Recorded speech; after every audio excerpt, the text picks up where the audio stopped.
우리가 연말을 맞이해서 한 해를 정리하고 새로운 한 해를 시작하기 위해서 우리가 어떻게 살아왔는지를 돌아보고 그리고 우리가 앞으로 어떻게 살아볼지를 생각하는 시간입니다. 그래서 하나님이 우리를 무엇으로 부르셨는지 소명에 대해서 제가 설교했고요. 그리고 하나님께서 우리에게 어떤 재능을 주셨는지 한번 알아보는 시간을 가졌습니다. 그리고 세 번째로는 하나님이 우리에게 어떤 은사를 주셨는지 같이 오늘 이 시간에 생각해보고 그리고 그 은사를 어떻게 활용하는 것이 하나님을 기쁘시게 하는지 한번 주님의 말씀을 상고해 보도록 하려고 합니다. 은사라는 이 단어는요, 헬라어로는 카리스마입니다. 그런데 이 카리스마는 은사인데 은혜는 카리스입니다. 그 은사와 은혜라는 것이 굉장히 밀접하게 연결되어 있다는 걸 알 수 있겠죠. 그러니까 하나님께서 우리에게 카리스마인 은사를 주실 때는 하나님의 은혜로 우리에게 은사를 주시는 겁니다. 어떤 사람에게 하나님이 이런 은사를 주실까요? 물론 하나님은 우리에게 은사는 선물이죠. 그렇기 때문에 주권적으로 주십니다. 우리가 무엇을 잘한다고 우리가 어떠한 마음이 있다고 주시기도 하지만 기초적인 거는 뭐냐면 하나님이 우리에게 하나님의 주권을 따라 하나님의 뜻대로 우리에게 은사를 나누어 주시는 거예요. 하나님이 우리에게 주권적으로 은사를 나누어 주시지만 우리 인간의 측면에서 본다면 어떤 사람이 그런 은사를 받는가? 오늘 말씀을 보니까 어떤 사람이 그런 은사를 받는지를 우리가 상고할 수 있어요. 어떤 사람에게 하나님의 은사를 주실까요? 하나님은 먼저 구원받은 사람에게 은혜를 주세요. 그리고 은혜를 체험하고 새로운 삶을 살려고 하는 사람에게 하나님은 우리에게 은사를 주십니다. 물론 우리가 은사하면 우리 고린도전서 11장에 나오는 은사만을 생각해요. 방언의 은사, 병 고치는 은사, 귀신을 쫓는 은사, 대표적으로 이런 은사를 생각해요. 그런데 로마서 12장에는 그런 은사가 아니라 교회를 잘 세우기 위한 눈에는 잘 드러나지 않지만 꼭 필요한 은사들을 말씀하고 있어요. 하나님은 어떤 사람에게 은혜를 주신다고요? 어떤 사람에게 은사를 주신다고요? 변화된 사람에게 주셔요. 그리고 구원의 은혜에 감격한 사람에게 하나님이 은사를 주세요. 우리가 은혜를 받기 전에는 우리가 얼마나 하나님의 큰 사랑을 받고 있는 존재인지를 잘 몰라요. 여러분은 어떠세요? 내가 하나님으로부터 큰 사랑을 받았다. 내가 하나님으로부터 큰 은혜를 받았다. 그런 생각을 늘 하고 사세요. 참 하나님은 우리를 참 사랑하세요. 제가 참 요즘은 왜 이러는지 이게 나이가 많아서 호르몬의 변화인지 아니면 진짜 은혜 받아서인지 잘 모르지만은 뭐 하다가 잘 울어요. 창피해 죽겠어요. 좀 감동적인 얘기 하다 보면 막 울컥해서 울고. 제가 지난주에 그 학교에서 또 찬양 인도를 한 거 아니에요. 교수 밴드 만들어가지고 제 평생의 소원 이뤘어요. 쫙 뒤에 이제 우리 교수님들 쫙 깔아놓고 이건 삭제해 주세요. 쫙 깔아놓고 내가 쫙 리드싱어 해가지고 쫙 불렀어요. 제가 항상 얘기했죠. 소원은 이루어진다고. 늘 얘기했죠. 언젠가는 할 거라고. 그래서 쭉 이렇게 하는데 하나님의 부르시면 후회하심이 없네. 그 찬양을 부르는데 갑자기 울컥했어요. 그래가지고 막 부르지를 못했어요. 제가 그 노래를 연습하고 그날 아침에 목요일이었어요. 하려고 가사를 보니까 느낌이 이상해요. 이것도 우는 거 아니야? 그랬더니 아니나 다를까 또 울어가지고 그냥 눈물을 감추려 하늘을 보니 참 그랬습니다. 로마서는 1장부터 8장까지는 구원에 관한 얘기죠. 하나님이 우리를 얼마나 사랑하시느냐 하는 구원에 관한 얘기예요.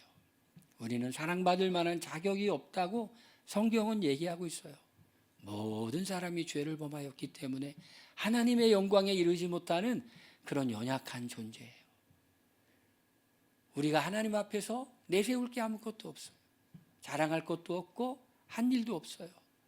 우리가 죄인 되었을 때, 원수 되었을 때 하나님이 우리를 사랑하셨을 뿐만 아니라 그 아들 예수님이 우리를 위해 이 땅에 오셨고 그리고 우리를 위해 고난을 받으시고 죽으셨어요. 이걸 깨달으니 마음이 어떨까요? 참 은혜로다. 참 은혜로다. 하나님은 우리에게 큰 선물을 주시는데요. 그 가장 큰 선물이 하나님이 우리를 얼마나 사랑했는지를 우리가 깨닫는 것이 가장 큰 은혜예요.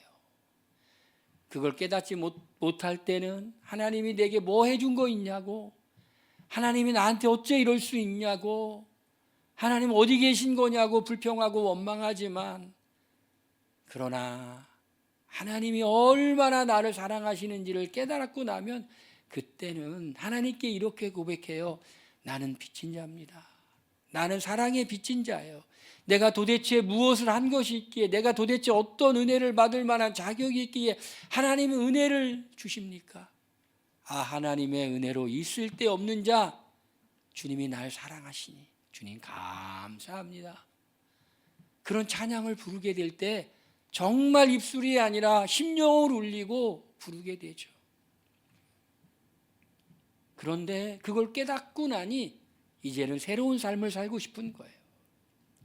로마서 12장 1절은 이렇게 시작하죠. 그러므로 형제들아, 내가 하나님의 모든 자비하심으로 너희를 권하노니 너희 몸을 하나님이 기뻐하시는 거룩한 산제물로 드리라. 사람은 잘 변할까요? 잘 변하지 않을까요? 사람은 잘 변하는 존재가 아니에요. 사람은 참 잘 안 변하는 존재예요. 본질적으로 이기적인 존재예요. 자기밖에 모르는 존재고, 그리고 자기 이익을 위하여 부들부들 떠는 사람들이에요. 나밖에 모르는 존재예요. 그런데 은혜를 받고 보니 내가 사는 것이 내 힘으로 사는 것이 아니고 하나님의 도와주심으로 사는 것이고, 내가 몸부림치는 것보다 하나님이 은혜를 주시고 예비한 것이 훨씬 큰 것이라는 걸 느끼게 되죠. 내 인생을 내가 책임지며 살으려고 했는데 그게 아니라 하나님께 맡기며 인도받으며 사는 것이, 그것이 최고라는 마음을 갖게 되죠. 어떠십니까, 여러분? 하나님을 진정으로 만났어요? 참, 하나님은 우리를 낮추시죠. 하나님은 우리를 절망하게 만드세요. 절망은 좋은 걸까요? 나쁜 걸까요? 절망은 나쁜 거죠. 그런데 절망은 꼭 필요한 거예요. 무엇을 하기 위해 필요한 걸까요? 우리 자신의 모습을 보기 위해 꼭 필요한 거예요. 우리가 얼마나 형편없는 존재인지, 우리가 아무것도 할 수 없는 존재인지를 알게 하기 위해서 하나님은 우리를 그냥 절망하게 내버려 두세요. 하나님의 긴 섭리 가운데 우리가 이렇게 살아가는데 하나님이 이렇게 저렇게 우리를 몰아가세요. 축복 줄 사람에게 하나님을 만나는 그 만남의 자리로 몰아가세요. 그런데 그 과정 중에 있을 때 사람들은 하나님의 깊은 섭리를 모르니 그런 생각을 하죠. 하나님 도대체 어디 계신 거냐고, 뭐 하시는 거냐고. 시간이 지나고 보면 그때 하나님이 일하신 것을 알게 돼요. 일하시는 하나님, 말씀 가운데 역사하시는 하나님, 신실하신 하나님, 나를 아시는 하나님, 나를 깨트리는데 한 번에 깨트리면은 너무 힘들까 봐 서서히 몰아가시면서 깨트리신 하나님, 그 하나님을 경험하게 돼요. 그러고 나면 이제 생각이 바뀌어요. 야, 내가 참 이기적인 존재였구나. 나밖에 모르는 존재였구나. 내 힘으로 살아가려고 하는 존재였구나. 그러나 이 하나님이 얼마나 큰 사랑으로 나를 구원하기 위해 행하셨는가를 깨닫게 되니 그 아들을 아끼지 아니하신 아버지께서 우리를 위해 모든 것을 아끼지 아니하고 주시지 않겠느냐는 그 말씀이 감동이 되는 거예요. 아들도 주셨는데 다른 것들 안 주시겠어? 그러면 이제는 나는 이기적으로 내가 움켜쥐고 내가 모든 것을 하고 막 이렇게 살려고 하는 마음이 아니라 맡기고 살아보지. 내 인생을 주님께서 잘 인도하도록 맡기고 나는 이제 마음과 생각의 변화를 받아서 하나님을 위해서 살아가는 거룩한 존재로 한번 살아가 볼까 하는 그런 마음이 드는 거예요. 여러분 어때요? 마음에 좀 이렇게 훈훈해지셨어요? 마음이 좀 변화되셨어요? 마음이 좀 놓여지셨어요? 주님은 그러시는 것 같아요. 힘 좀 빼라. 힘 좀 빼라. 여러분 수영하실 줄 아세요? 수영하는 사람은요, 수영 좀 하는 사람들은요, 물에 들어가면 몸에 힘을 주는 게 아니라 힘을 쫙 빼요. 그리고는 물의 힘을 의지해서 물의 힘을 이용해서 수영하죠. 둥둥 떠서. 수영 못하는 사람은 어떤 사람이냐면 물에 들어가면 막 안 빠지려고 몸부림을 힘을 꽉 줘요. 그럼 빠져요. 그러나 수영 좀 하는 사람은 힘을 쫙 빼고 들어갔다 나왔다 들어갔다 나왔다. 하나님께서 이렇게 우리에게 힘을 빼라고 그래요. 네 힘으로 좀 살려고 하지 마. 좀 맡기고 살아봐라. 신뢰하고 살아봐라. 그걸 깨닫는 순간 하나님이 얼마나 나를 사랑하시는지 우리가 깨닫는 순간 이제 더 이상 부들부들 떨지 않고, 그러므로 형제들아 하나님의 사랑으로 내가 너희를 권하노니 너희 몸을 하나님께서 기뻐하시는 거룩한 산제물로 드려. 이제 내가 사는 것은 내가 사는 것이 아니요 내 안에서 그리스도께서 사시는 것이야. 내가 이제 그렇게 사는 것이 아니라 새로운 삶을 살고 싶어. 이렇게 은혜를 받으니 변화가 돼요. 그러면 어떨까요, 여러분? 하나님이 주권적으로 은혜를 주세요. 사랑으로 은혜를 주세요. 하나님이 그런 사람에게 은사를 주세요. 이런 은사를 왜 주실까요, 여러분? 이런 은사를 주신 이유가 성경에 기록되어 있어요. 우리가 한 몸에 많은 지체를 가졌으나 모든 지체가 같은 기능을 가진 것이 아니니 이와 같이 우리 많은 사람이 그리스도 안에서 한 몸이 되어 서로 지체가 되었느니라. 성경은요, 우리를요, 교회를 한 몸으로 표현해요. 로마서만 그런 것이 아니라 고린도전서도 그렇게 표현하고 있고 에베소도 그렇게 표현하고 있어요. 예수님은 교회의 머리시고 교회는 그의 몸이라고 표현하고 있어요. 그리고 성도들은 몸의 각 지체라고 표현하고 있어요. 우리 몸에 손이 있고 발이 있고 코가 있고 눈이 있고 귀가 있고 이런 각 지체가 다 기능을 하여 우리가 몸으로서 우리가 잘 이렇게 살아갈 수 있도록 하는 것처럼 교회는 예수님의 몸이고 우리 성도들은 몸에 붙어있는 지체, 예수님과 연합되어 있어. 은사는 왜 줬을까요? 바로 우리가 교회에서 받은 어떤 역할을 잘 수행하라고, 하나님께서 몸을 세우라고 하나님께서 우리에게 은혜를 주신 거예요. 은사를 주신 거예요.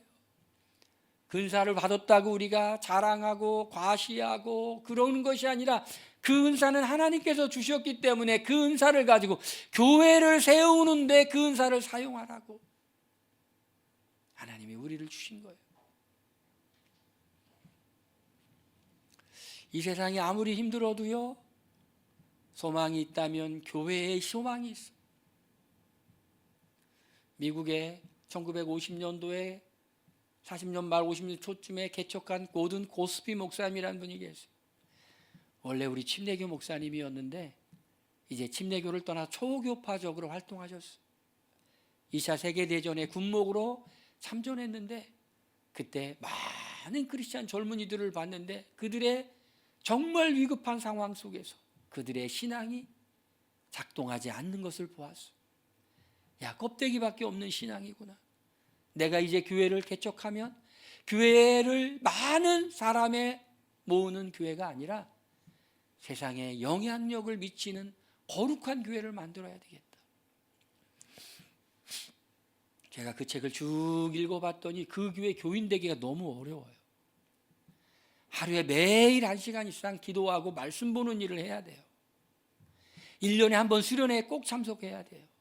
일주일에 한 번씩 꼭 봉사활동 한 번 해야 돼요. 그래서 교인이 됐어요. 2년 동안 성경 공부를 참여해야 돼. 그 교회에서 원하는. 그리고 교인이 됐어요. 할렐루야가 아니에요. 1년에 한 번씩 교인 자격을 갱신해요. 1년에 한 번씩 그렇게 살았는가를 점검하고 그렇게 살지 못했으면 탈락하는 거예요. 야, 그 교회 교인 되기 정말 힘들다. 그 교회 정식 회원 교인들은 150명이 교회 역사 가운데 넘는 적이 없지만 그 교회는 미국에 굉장히 영향력을 미치는 교회가 되었어. 노숙자 사역도 하고 빈민들을 위한 주거 사역도 하고 알코올 중독자 회복도 사역하고 교인 수는 150명이었지만 미국에 가장 강력한 영향력을 미치는 그런 교회. 세상이 어두워질수록 어디에게 소망이 있을까요? 교회에게 희망이 있습니다. 우시야 왕이 죽던 해 이사야가 성전에 앉아 있어요. 왜 앉아 있을까요? 모든 것이 걱정이 되어서. 그런데 그 성전에 하나님의 옷자락이 이렇게 쭉 내리는 환상을 보고 그리고 하나님을 만나게 되죠. 침례 요한이 말씀을 증거하고 예수님이 사역하던 시대에 그 시대 로마의 황제와 그리고 예루살렘의 총독의 이름들이 쭉 나오는 그때에 하나님의 말씀이 빈들의 요한에게 임하더라. 여러분, 우리에게 소망은, 이 시대의 소망은 바로 참된 그리스도인 우리에게 있는 거예요. 기도하는 민족은 결코 망하지 아니하고 하나님이 우리에게 소망이고 주님은 우리에게 말씀하시죠. 너희는 세상의 소금과 빛이라. 너의 착한 행실을 보고 하나님 아버지께 영광을 돌리게 하라. 여러분, 우리는 교회죠. 그런데 교회가 세상에 선한 영향력을 끼칠 수 있는 것은 세상 사람들이 알지 못하는 정말 구별된 착한 행실. 그 착한 행실은 하나님의 성품이 드러나는 행동이에요. 그걸 통해 하나님께 영광을 돌리는 거예요.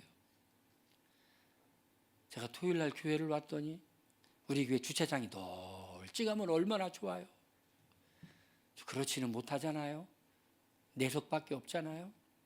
그런데 1층에 있는 세입자들이 영업을 하다 보면은 외부에 차가 이렇게 들어와 있으면 불편함을 호소하고 견인시키라고 하고 저한테 그래요. 저도 화가 많이 났어요. 전화해도 안 받고 1층 세입자들은 주차할 데 없어 다른 데 주차했다고 하고. 그래서 제가 문자를 보냈어요. 문자를 보내고 맨 마지막에는 이렇게 썼었어요. 견인시켜도 너무 서운하게 생각하지는 마세요. 쓰긴 썼어요. 보냈을까요? 안 보냈을까요? 제가 보낼 사람으로 왜 안 보낼 사람으로 보여요? 제가 안 보낼 사람이죠.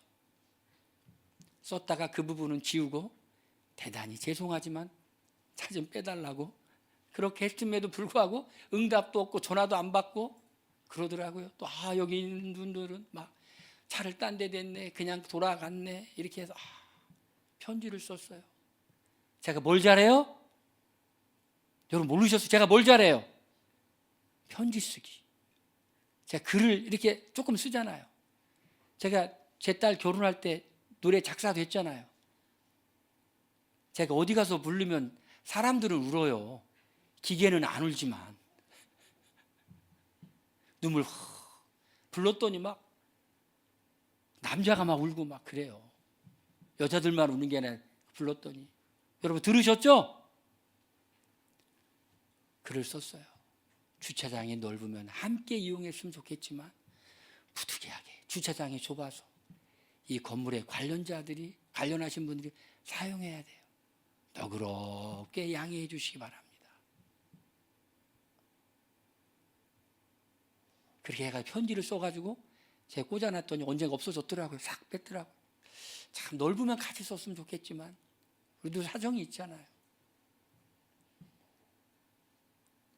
어떤 분은 제가 이렇게 세입자들이 하도 그러니까 어떤 분은 이렇게 하라고 하면 막 나한테 막 승질을 부리고 막 그래요. 막 승질을 부리고 막 그래요. 그럴 때 제가 이렇게 말해요. 넓으면 같이 쓰면 좋죠. 그럼 또 이렇게 말해요. 그렇게 말씀하시면 제가 미안해지죠. 여러분, 하나님이 우리 교회를 아름답게 하길 원하세요. 그런데 이 아름다운 교회, 세상의 빛과 소금이 되는 교회, 그 교회는 하나님의 성품이 드러나는 교회가 돼야 돼요. 우리 성도들이 하나님의 성품이 드러나는 그런 삶을 살아야 돼요. 그런 아름다운 성도, 아름다운 교회가 되기 위해서 모든 사람이 자기가 각자의 역할로 주님이 기뻐하시는 아름다운 교회 모습을 이루어야 돼요. 우리 한 몸에 많은 지체를 가졌으나 모든 지체가 같은 기능을 가진 것이 아니니 손, 발, 코, 입, 귀, 위장, 대장 다 다른 기능을 갖고 있죠. 한 몸이 되어 서로 지체가 되었느니라. 서로가 그 역할을 해야 돼요. 그게 은사라는 것이에요. 그래서 로마서 12장에 어떤 은사가 있는가를 봤더니, 은사의 종류를 봤더니 우리에게 주신 은혜대로 받은 은사가 각각 다르니 혹 예언이면 믿음의 분수대로라고 말해요. 예언이라는 것은 뭐 미래를 말하는 그런 차원이 아니라 요즘은 하나님의 말씀을 깨달아서 우리가 회개하는 거죠. 섬기는 일이면 섬기는 일로, 우리가 누군가를 섬겨야 되면 막 섬기는 거죠. 가르치는 자면 가르치는 일로, 혹 위로하는 자면 위로하는 일로, 구제하는 자는 성실함으로, 다스리는 자는 부지런함으로, 긍휼을 베푸는 자는 즐거움으로 할 것이니라, 이렇게 말하고 있습니다. 제가 이 은사를 크게 세 가지로 이렇게 분류해 보니까 말씀을 가르치는 은사가 있더라고요. 그게 뭐냐면 예언과 가르치는 자예요. 하나님의 말씀을 가르치는 거예요. 하나님의 음성이 무엇인지 깨닫도록 하는 그런 것이에요.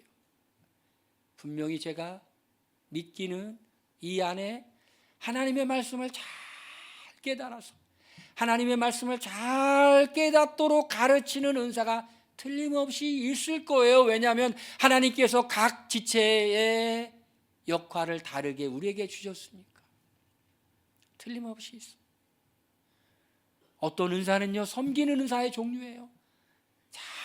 잘 섬겨. 나는 섬길 때 기뻐. 섬기는 은사가 있는 사람은 섬기는 일이 번거로운 일이 아니라 섬기는 일이 즐거운 일이고, 섬기는 일이 기쁜 일이고, 섬기는 일을 할 때 왠지 기분이 좋아져요. 아이고, 남들은 힘들어서 어떻게 하냐고 그러는데 아니에요. 힘들어온 게 아니라 너무 좋아요. 그런 은사가 있는 사람이 있어요. 어떤 사람은요, 사람을 잘 위로해. 위로 잘하는 사람이 있죠. 여러분 어떤 사람이에요? 위로 잘하세요? 어떤 사람이 위로를 잘할까요? 위로를 잘하는 사람은 상대방의 마음을 잘 알고 자꾸 잘 들어주는 사람이에요. 잘 들어줘. 섬기고 위로하고 불쌍히 여기고 돌봐주고, 구제하는 자는 성실하람으로, 긍휼 베푸는 자는 즐거움으로, 사람을 이렇게 섬기면서 사람이 이렇게 세워질 수 있도록 하는 그런 은사를 갖고 있는 사람들이 있어요. 하나님이 주신 거예요. 원래 내가 다른 사람 위로할 줄 모르고 지적을 잘하는 사람이었는데 교회 와서 하나님의 은혜를 흠뻑 받고 보니 다른 사람들이 이상하게 불쌍히 여겨지고, 그냥 내가 옳은 소리 하는 것보다는 그냥 옆에서 그냥 들어주고 싶고, 힘든 사람 옆에 함께 있어주고 싶고, 하나님이 그런 은사를 주세요. 마음이 원래 따뜻하지 않았는데 예수님을 믿고 나서 보니까, 하나님의 은혜에 감동돼서 보니까 마음이 따뜻해졌어요. 그래서 다른 사람이 불쌍해 보여요. 하나님이 우리에게 은혜를 주시면은요, 다른 사람이 불쌍히 여겨 보여요. 에베소의 말씀이니까 서로 불쌍히 여기라고 말하고 있어요. 불쌍히 여기면 끝나요. 불쌍히 여기면 끝나요. 막 이렇게 아금박치게 막 살아가는데 똑같으면 같이 막 이러지만은, 하나님이 은혜를 주셔서 불쌍히 여기면 너그럽고 여유 있는 마음으로, 그래, 그렇게 해. 내가 좀 손해 좀 봐주지. 내가 조금 손해 좀 봐주지. 하나님이 주신 그 마음의 여유, 불쌍히 여기는 마음. 그래, 하나님이 내게 은혜 주셨어. 마음을 풍성케 해주셨어. 네가 막 그렇게 하는 거 보니까 네가 힘든가 보구나. 그래, 내가 모른 척 해줄게. 여러분, 이게 긍휼히 여기는 거예요. 왜요? 하나님이 우리를 긍휼히 여겨주셨기 때문에, 불쌍히 여겨주셨기 때문에 이런 마음으로 자꾸 사랑할 수 있도록 하나님이 은혜를 주세요. 어떤 사람은 힘든 사람을 보면 참지를 못해. 내가 어떻게 도와야 될까? 구제하는 자는 성실함으로 그런 사람들이 있어요. 누가 보든 알든 모르든 다른 사람들을 이렇게 돕고 싶은 마음이 있어요. 다스리는 자는 부지런함으로라는 것은요, 교회의 질서를 잡고 그리고 행정을 하고 이렇게 질서 있게 하는 그런 일들을 잘하는 사람들이 있어요. 조직적인 사람들이 있어요. 그런 조직적인 일을 하는 것, 각 부서에 총무를 한다든지 그런 일을 하는 은사를 하나님이 주셨어요. 그런 모든 은사가 서로 어우러져서 아름다운 교회를 이루어서 이 교회가 세상의 소금이 되게 하고 세상 사람들에게 피난처가 되게 하실 하나님의 계획이 있어요. 세상은 얼마나 냉정합니까? 세상 얼마나 다툼이 심한 곳이, 여유가 없지 않습니까? 하나님이 우리에게 풍성하신 은혜와 긍휼과 사랑을 주심으로 말미암아 우리는 그 사랑을 보여줄 성도로서의 삶의 의무와 교회로서의 아름다운 모습을 보여줘야 되는데, 우리 교회를 이루도록 하나님이 그렇게 하셨다라는 것이. 그런데 이런 은사를 받았을 때 우리는 언사를 어떻게 사용해야 될까요? 우리는 사랑으로 사용해야 돼요. 사랑에는 거짓이 없나니 서로 우애하고 존경하기를 서로 먼저 하며. 사랑은요, 여기 보니까 사랑의 표현이 우애와 존경인데 어떻게 하라고요? 먼저 하라. 먼저 하라는 것이. 네가 나한테 먼저 해야지가 아니라 내가 먼저 해야지. 인사도 먼저 해야지. 섬기는 일도 먼저 해야지. 먼저 해야 되는 거예요, 여러분. 사랑은 먼저 하는 거예요. 사랑은 내가 기다리는 게 아니라 사랑은 내가 먼저 하는 게 사랑이에요. 이 은사를 주신 그 은사를 가지고 다른 사람을 섬길 때도 내가 먼저 하는 거예요. 먼저. 따라합시다. 먼저 하는 것이 사랑이다.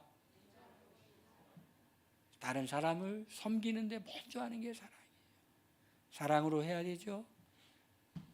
그리고 은사를 사용할 때 우리는 어떻게 해야 될까요? 우리는 성실하게 사용해야 돼요. 부지런하여 열심을 품고 주를 섬기라. 우리 주님을 섬기는 게 바로 주님의 몸된 교회를 섬기는 건데, 그게 어떻게 섬겨야 되냐? 부지런해야 돼요. 열심을 품어야 돼요. 그런 열심이 혹시 죽으셨습니까? 그렇다면 우리 하나님의 은혜 앞에 다시 섭시다. 하나님이 얼마나 우리를 사랑했는지를 한번 기억해 봅시다. 나의 나된 것은 하나님의 은혜라고 고백하고, 하나님, 주님의 사랑을 다시 생각해 봅니다. 내 의지로의 열심이 아니라 하나님의 사랑에 감동해서 내가 성실하고 열심히 다른 사람을, 교회 성도들을 섬기게 해주세요. 그렇게 섬기면서도 우리는 그 섬기는 것이 내 힘이나 내 능력이 아니라 주님의 능력과 주님의 힘임을 날마다 고백해야 돼요. 그래야지 시험에 안 들어요. 우리가 내 힘으로 뭔가 하는 것 같으면 내가 한 것 같아요. 내가 했구나. 이거 내가 한 거야.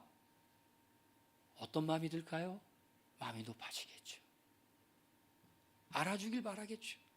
그러나 이게 이렇게 한 것이 내가 한 것이 아니라 주님이 내 안에서 역사해 주셔서 소원을 주시고 한 거야. 아무개가 하셨네요? 아니에요. 주님이 하셨어. 주님이 힘을 주시네요. 힘들지 않으세요? 주님이 자꾸 마음을 주네요. 주님의 뜻대로 하면 힘든 줄 몰라요. 소망 중에 즐거워하고 환난 중에 참으며, 우리의 힘으로 하는 것이 아니기 때문에 우리는 소망을 품고 즐거워하죠. 어려워도 참게 되죠. 그리고 내 힘이 아니라 주님의 힘으로 와야 되기 때문에 기도에 항상 힘쓰게 되죠. 그러면서 성도들의 쓸 것을 공급하며 손대접하기를 힘쓰는 것처럼 잘 섬기는 거죠.